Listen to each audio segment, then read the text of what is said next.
Hey, everyone! Before we dive into today's chilling creepypasta, I want to give a massive shout out to the incredibly talented Thomas Stewart, the author of the story we are about to read. He has a terrifying new book coming out on June 4th, titled The Homicidal Artists. Trust me, you won't want to miss this one. If you're as excited as I am, you'll be thrilled to know that pre-orders go active at the end of this month. So, mark your calendars and get ready for a thrilling ride with the Homicidal Artists. Now, let's get back to tonight's story. Welcome, brave souls, to Fear File Chronicles, your one-way ticket to spine-chilling stories and terrifying tales. Tonight, we'll be diving into the darkest corners of the human mind with the story. This was how I found out I had a brother. It was not a happy reunion either. Part 1. Pinned by the twisted mind of Corpse Child. Together, we'll explore the unexplained and face our deepest fears. But before we begin, if you enjoy trembling in terror, be sure to hit that like button, share this video with your fellow fear fanatics, and subscribe to our channel. Don't forget to click the bell notification so you never miss an eerie episode. Your support truly means the world to us, so feel free to leave a comment below to join the Fear File Chronicles community. Now, without further ado, let's unravel the mysteries of the unknown together as we delve into tonight's fear-inducing story. This was how I found out I had a brother. It was not a happy reunion either. Part 1. Dim the lights and prepare yourself for a chilling journey into the Fear File Chronicles. You know something? I'd actually managed to forget all of this shit until just a minute ago, after surfing Facebook and seeing a post about someone finding the sibling they had no idea existed. I almost want to turn this into a PSA about getting off social media, but I'm not that preachy. Look, it's not their fault or Facebook's. I'm just saying shit brought back bad memories for me, you know? Well, okay, maybe you don't know. I hope you don't anyway. I wished I never did. To begin this, you need to know that, for the longest time, I thought I had an imaginary friend. I use that term extremely lightly. Tell me, are friends supposed to tell you they hate you? Are friends supposed to tell you how they're going to kill everyone you love and care about? Well, mine did, constantly. Most nights as a kid were spent with all the lights on, the entire night, which you can imagine how long my folks were willing to put up with that, just to maybe get me to finally go to sleep. Oh, and obviously my folks weren't believing me when I told them about my friend. They'd tell me to tell him to go away. Maybe cap him with my BB gun until he ran away. Hell, my dad even told me I should punch him in the nose. Teach him a lesson or two, as he'd put it. Yeah, okay, genius. And what then? Shake my finger and shout harsh words at him. See, even when I was little, I'd understood the difference between actual imaginary friends and whatever the hell this was. Real, I guess. By this, I mean that with imaginary friends, you are actually in control, you know? You make him appear and disappear, right? Make him do whatever you want him to do, whenever and however you want him to do it. But I didn't have any of that, not here. Oh no. I had this. I had the voice of a little boy just constantly hurling insults and threats at me. It wasn't just at night though, of course. No. This motherfucker followed me everywhere. In my bedroom, the bathroom, the tub. This one was a favorite for him, especially when it came to telling me his to-do list of murders. Outside, at the bus stop, on the bus, at school, fucking everywhere. There was no running from him. No hiding from him. He, whoever the hell he was stuck to the hip with me. Most of the time, I'd ignored his voice. Funny as it was, because of this, I'd actually find myself paying close attention to every word out of my teachers' mouths, just so I could drown out his voice with something. That worked. Sorta. For about the first 2 or 3 years in elementary school. But come 4th grade, nope. Nothing on this earth was keeping him out of my ears. Literally. That was the first time I'd actually been admitted to the funny farm, after a kid saw me run into the bathroom with one of my plastic forks I'd been using for my peas and carrots and attempt to drive them into my ears. The school was put into lockdown for a bit after that, so I heard, and I was escorted to the principal's office by one of the SROs and the assistant principal. They repeatedly asked me why I was trying to harm myself, including asking about my home life and if I was getting along with other kids here at school. I remember being silent. Not to be rude, of course, but more like I couldn't actually speak. No, I don't mean being at a loss for words either. I just couldn't say anything. I wanted to, but couldn't. No matter how hard I screamed at myself to do so. My folks were soon called, which then drew the process out a lot more and made shit a lot more complicated than I ever wanted it to be.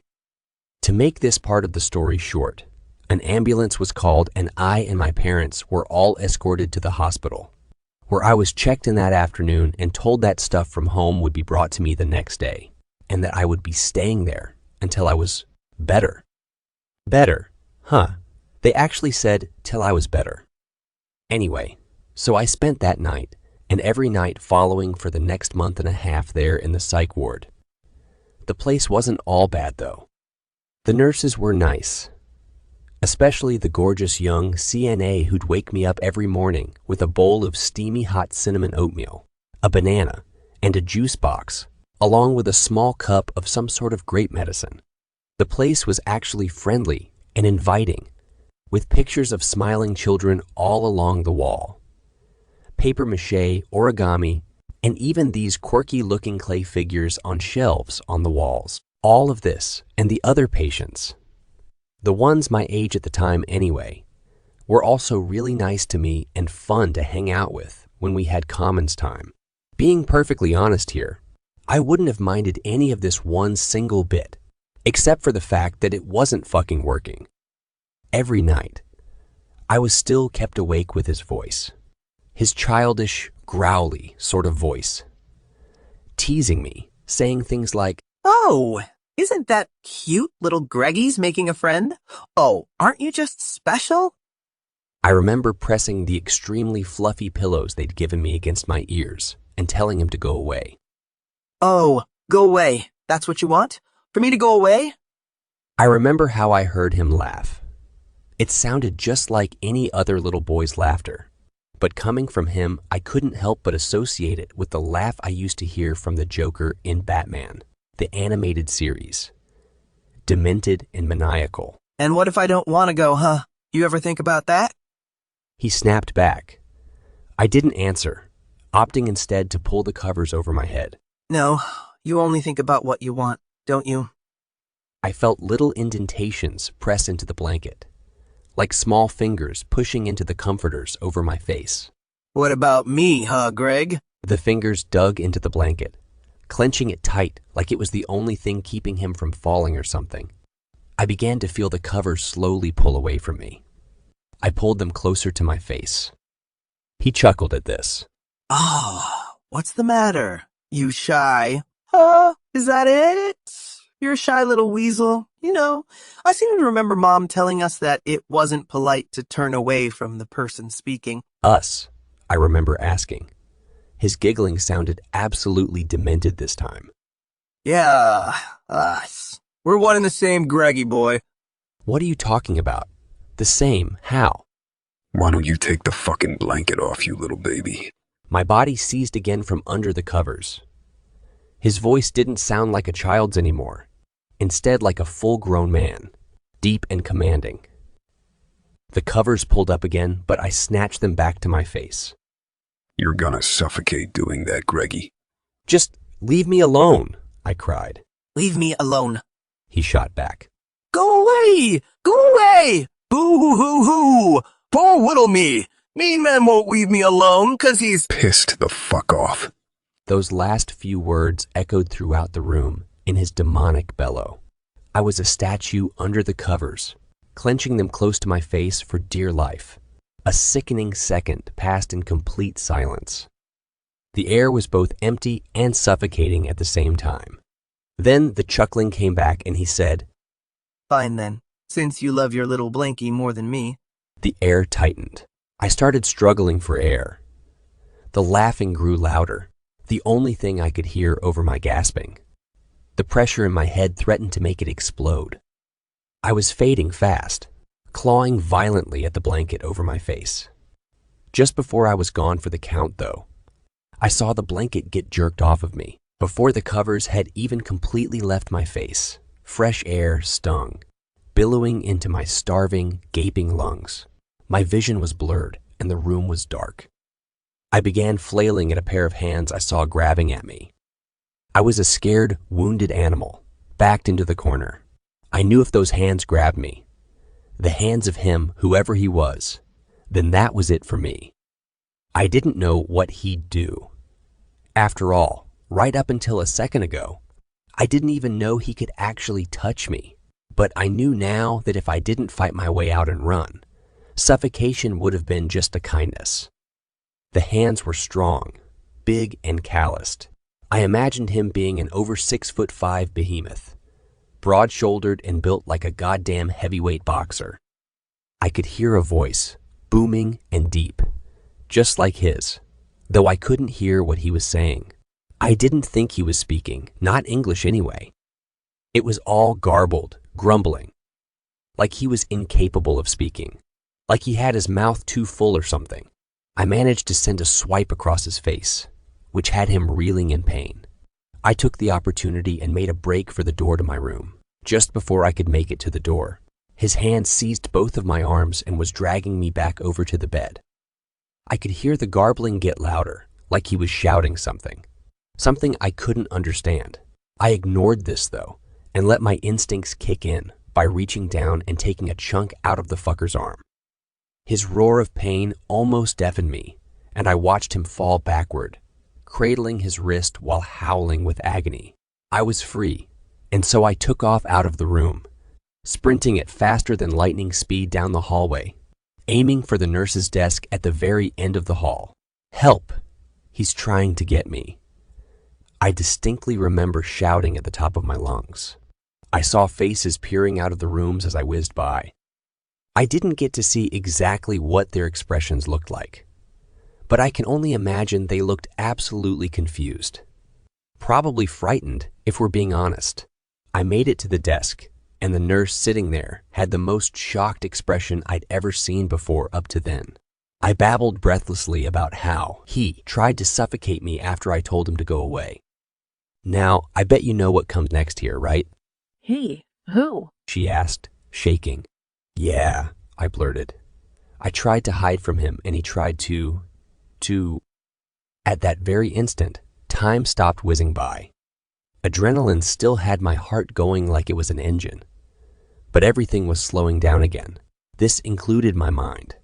Thoughts weren't screaming at me from all directions anymore, instead going dead fucking silent. I looked around.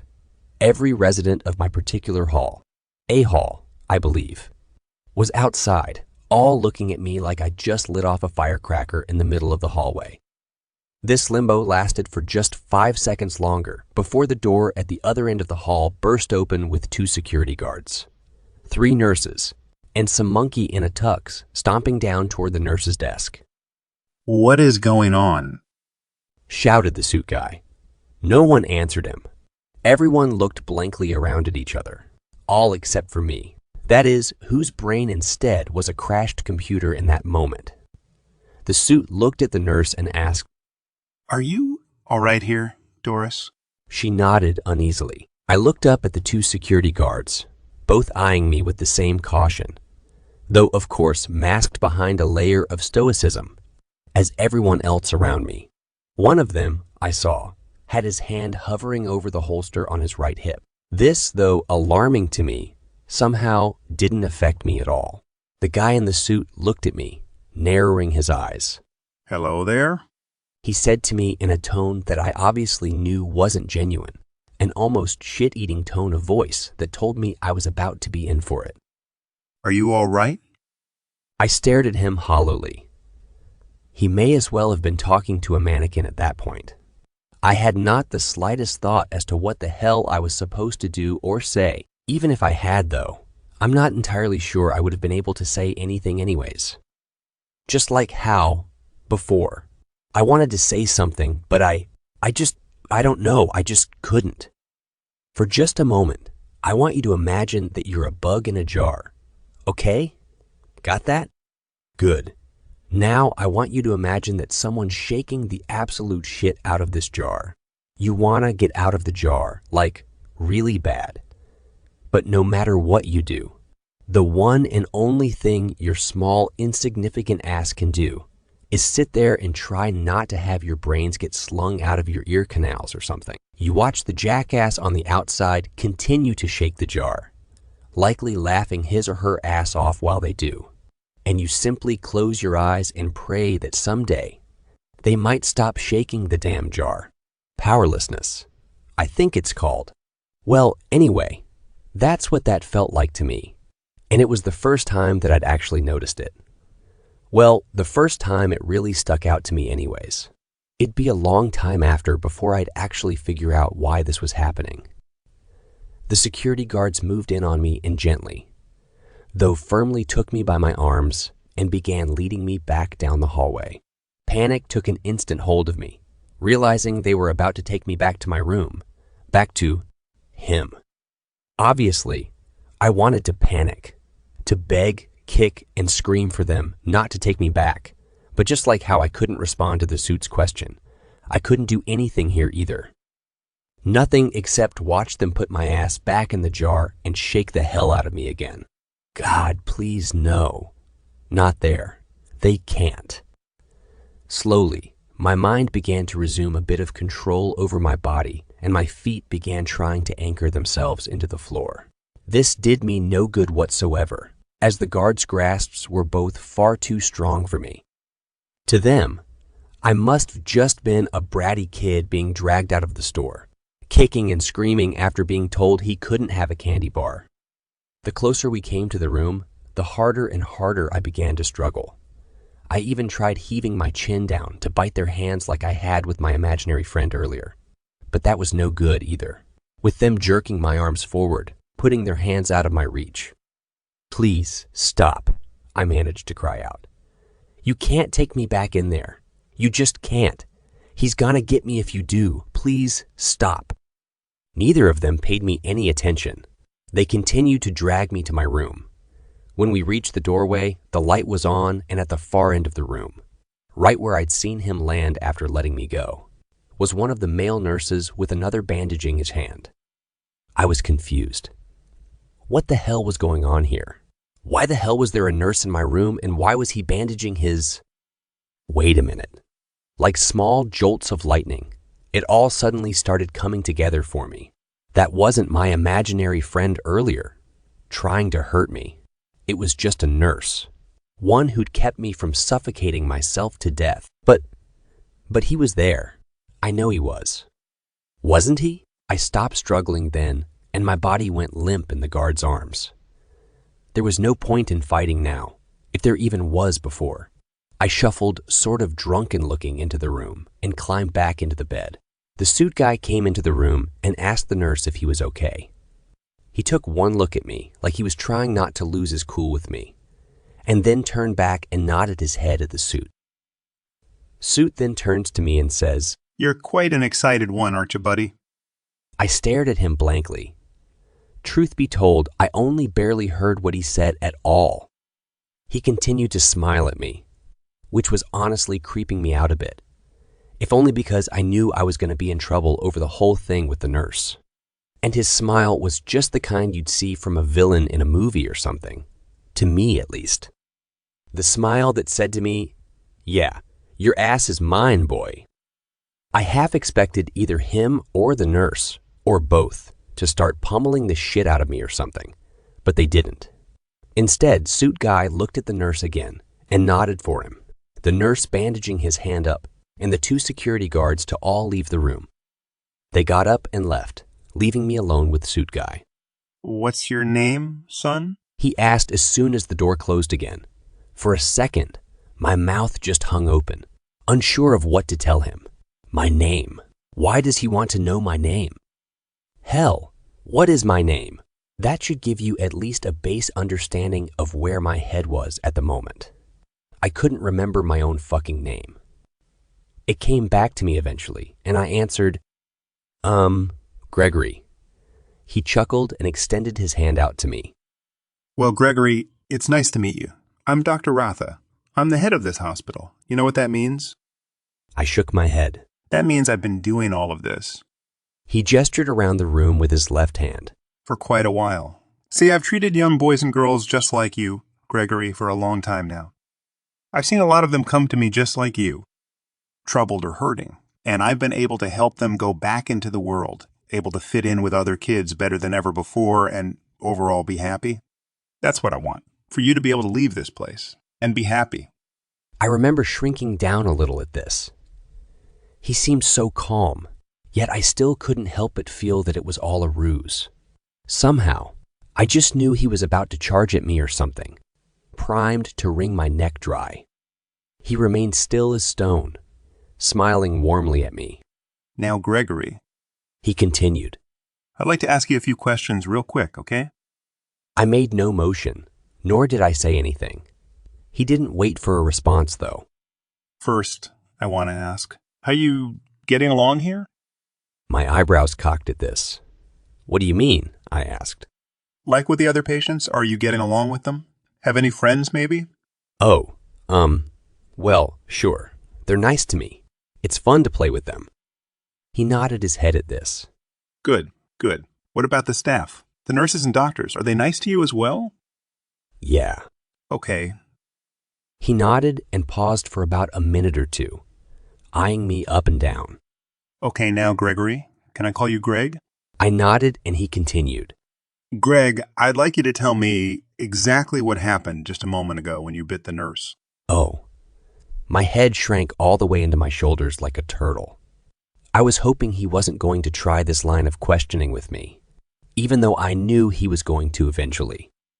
I guess what I'm trying to say is that I wish that I could have had a decent answer for him when he did ask. Well, I didn't mean to. I'm sure you didn't. I'm not trying to get you in trouble here, Greg, but instead I'm trying to figure out what happened so we can try and keep it from happening again, you know? Despite my suspicions from earlier, I could tell from both his face and his voice that he meant what he just told me. Of course, that didn't do too much to actually calm my nerves as again. I knew trying to explain any of it to him would likely either do nothing at all to help or worse. Just get me brushed off anyway. I just want to help you, but I need your help to do that, okay? To his credit, he actually had a genuinely warm expression on his face when he said this. His voice complimented this too. This somewhat made the anxiety melt away. My body loosened up just a bit.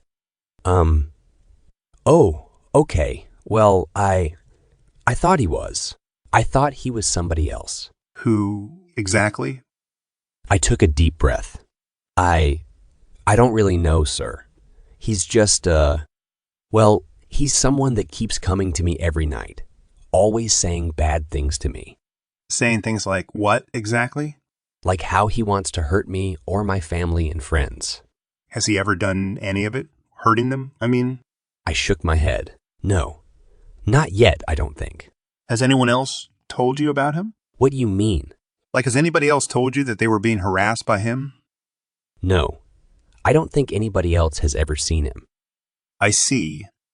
I saw his eyes look at the floor for a second, nodding with a ponderous sort of frown on his face before looking back up at me. Okay, and can you tell me his name? I frowned then. Huh? His what? His name, the person that's bullying you like this. He's got a name, right? I opened my mouth to speak, then realized something. He didn't have a name. Not just that I didn't give him one, either. Again, he wasn't just some imaginary friend of mine. Not to me, anyways. He was just some jackass that harassed me every night, that only I could actually see. I don't know, sir. His frown deepened and his lips pursed. Are you saying you can't remember his name or... I cut him off, shaking my head in response. No. I'm saying he doesn't have a name, He doesn't have a name? he asked. I shook my head again. Well, now, that's certainly something, isn't it? He said with an easygoing chuckle. I kept staring at him, cocking my eyebrows. I don't get it. Oh, nothing. So, here's what we'll do, okay? Have you ever heard the old saying, there's a lot of power in a name? I shook my head. Basically, it means that if you know the name of this thing, this person, you have their identity. If you have that, then there's a lot more you can do to stop them. So with that being said, I want you to figure out the name of this bully of yours. Once you've done that, come find me and we'll talk about how to solve the problem, okay? Oh, okay, yeah. But, how am I supposed to do that, sir? You said he comes to you every night, right? I nodded. Well then, if that's true, he'll likely come back again, right? I nodded again, this time feeling a slight shiver slithering down my back at the thought of him returning that night. So when he does, or at least the next time you see him, if not tonight, I want you to ask him his name for me. Think you can do that, buddy? I couldn't form words. Anxiety started forming a tight noose around my throat. Even if, and we're talking about a monster-sized if, it were as simple as smiling and asking the fucker his name, and he'd give it to me. What then? Him returning meant he was gonna come back to finish what he'd started earlier with suffocating me. He stood up from his chair and stepped toward the door. Wait, I cried, shooting my arm out to him. He stopped and turned to face me. What if he tries to hurt me again? His eyebrows raised at me. If he tries to, what? He asked. He tried to smother me with my blankets earlier, just before I ran out. I thought you said he hadn't actually hurt anyone. He hasn't, at least not until then. And you're sure it was him? I nodded. His eyes looked to the ground, then to the door. I watched him rub his chin for a second, I guess trying to take into consideration what I'd just told him, and figure out what to do or say next. Admittedly, though, I was also getting the distinct feeling he either wasn't taking me seriously or he knew something I didn't, something he apparently didn't feel like sharing with me. I see, he said finally. Well then, in that case... He reached into his pocket and held out his hand. In the center of his palm was what looked to me like a joy buzzer, the kind you'd see in cartoons with the giant red button held by two straps going around your hand. I looked puzzled at it. You know what this is? He asked. I shook my head. This, my little friend, is the hotline button. If you find yourself ever needing me or one of the nurses in a pinch, just mash this big, pretty red button and we'll come running. Got it? I looked at him, examining his face. He was serious with this, at least as far as I could tell. I looked back down at the button. Go on, try it on. I took the button from his palm and strapped it onto my own palm. It fit, okay? I nodded. Good. Just remember, if something happens, anything at all, press that button, okay? And find his name. We'll talk more afterwards, okay? He turned and opened the door. Just before leaving, he turned back to me and switched off the light, saying, Night-night, Greg. Don't worry, no one is going to hurt you here, I promise. He left the room then. I was alone again, alone in the dark. I looked around the room. Quiet, empty, dark. No one was there. No one except me. I looked at my hand. The big red button actually managed to stand out in the darkness. My finger grazed the top of it lightly. No one's gonna hurt you, I promise. Oh, for God's sake! Please tell me you're not actually buying that fat load of crap, are you? His cackle rattled all throughout the room. Jesus H. fucking Christ, Greggy. I knew you were a little wimp, but stupid too. For fuck's sake! My joints locked up again. I couldn't see him anywhere, nor could I pinpoint any direction where his voice was actually coming from. It was everywhere, surrounding me. My head swung wildly in every direction. I felt my fingers starting to push down on the button. I held back on it, though. Not yet. I have to get his name. I took a deep breath, steeling myself as best I could, and said in a timid voice, Who are you? Oh, here we go with this again. Who are you? Who are you? Give me a goddamn break, will ya? Jesus! You can't even recognize someone who's known you before you were born? What? I don't understand. I heard him bark a laugh. Oh, I'll bet you don't. Okay. Well, then where are you? Can you tell me that? Oh, now you want to see me? I heard him scoff. Yes, I want to know who you are. Then I suggest you take a good look inward, Greggy boy. What?